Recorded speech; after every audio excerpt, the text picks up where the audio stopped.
इनकी जनसंख्या को अगर खत्म करना है तो हम मारने को तैयार है, जेल में जाने को तैयार है। हर साल 25 दिसंबर को इस शहर में क्रिसमस मनाया जाता है। मैंने कहा क्रिसमस नहीं मनाया जाएगा। या तो खुद मरने को तैयार रहो या मारने को तैयार रहो, दूसरा कोई विकल्प नहीं है।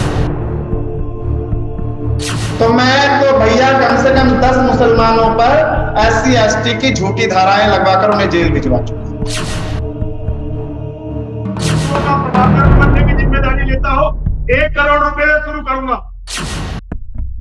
हरिद्वार में अभी अभी हाल में जो नफरतबाजी का एक पूरा आयोजन किया गया था एक कार्यक्रम का, उस पर अब एक कार्रवाई हुई है और वसीम रिजवी को बुक कर लिया गया है। वसीम रिजवी, जिसका नाम अब हो गया है जितेंद्र त्यागी, उसके ऊपर FIR हुई है। FIR में साफ कहा है कि नफरतबाजी से भरे भाषण दे रहा था, इसलिए इसके ऊपर FIR की गई है। अब इसको गिरफ्तार किया जाएगा और इसको सजा होगी और जो भी मामला आगे चलता है वो सब सामने आएंगे। लेकिन उससे जुड़े हुए कुछ और तथ्य हैं जो आपको बताऊंगा मैं, वो आप इस वीडियो के अंदर देखिएगा। सबसे पहले जो ये खुद सूचना दी है वहां की पुलिस ने, उसका वो पढ़ लीजिए सर्कुलर, जिसमें साफ तौर पर उत्तराखंड पुलिस ने उत्तराखंड राज्य की पुलिस के ट्विटर हैंडल पर पोस्ट किया गया है। सोशल मीडिया पर धर्म विशेष के खिलाफ भड़काऊ भाषण देकर नफरत फैलाने संबंधी वायरल हो रहे वीडियो का संज्ञान लेते हुए वसीम रिजवी उर्फ जितेंद्र नारायण त्यागी एवं अन्य के विरुद्ध कोतवाली हरिद्वार में धारा 153A IPC के अंतर्गत मुकदमा पंजीकृत किया गया है और विधिक कार्रवाई प्रचलित है। अब यहाँ पर कई सारे सवाल भी हैं जो आपको बताऊंगा मैं।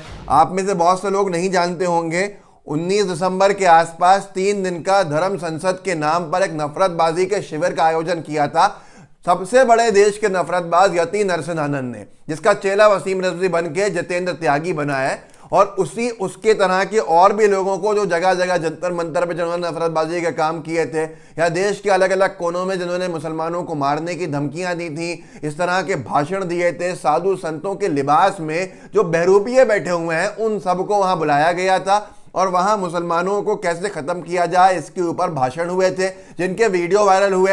ये तक कहा गया कि आपको म्यांमार बर्मा की तरह मुसलमानों का यहां नरसंहार करना पड़ेगा। नरसंहार को लेकर योजनाएं बनाई गई जो साफ तौर पर खुले मन से बनाई गई, लेकिन कार्यवाही करने के अंदर 5-6 दिन लग गए।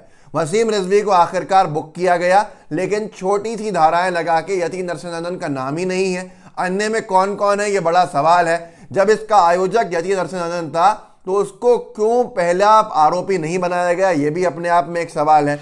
अब आप ये देखिए, टाइम्स नाउ तक मजबूर हो गया नवभारत कहने में कि खुले मन से हिंसा भड़काने की अपील, धर्म संसद के नाम पर ये कैसी बोली, नफरत फैलाने वाले अब तक आज़ाद क्यों। तो इस तरह से बहुत सारी बातें सामने आई, जिसके बाद कार्रवाई होना शुरू हुई। अब कार्रवाई कैसी हुई ये तो आपको बता देता हूं मैं, लेकिन इसके ये कार्रवाई कैसी है और कितना बड़ा पाप है वो तुलना जरूर मैं आपको इस वीडियो के अंदर करके दिखाऊंगा। वसीम रिजवी का क्या होगा ये आपको मुझे नहीं मालूम, लेकिन आने वाले समय में वसीम रिजवी इसलिए भी चिंतित है क्योंकि वसीम रिजवी पर अब हुई है FIR और वो हुई है नफरत फैलाने को लेकर FIR।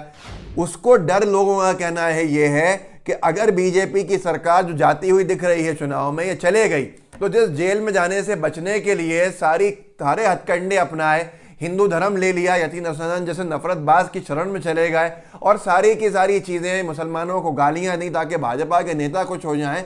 अब अगर सरकार जब जा रही है बीजेपी को और मेरे ऊपर अब FIR हुई है जो ये जितेंद्र त्यागी और वसीम रिजवी का ये मानना है, लोगों का कहना है, तो अब जो सरकार आएगी वो तो मुझे इसी के आधार पर जेल में डाल देगी और लंबे समय के लिए जेल में डाल देगी, उम्र कैद जैसी चीजें हो जाएंगी।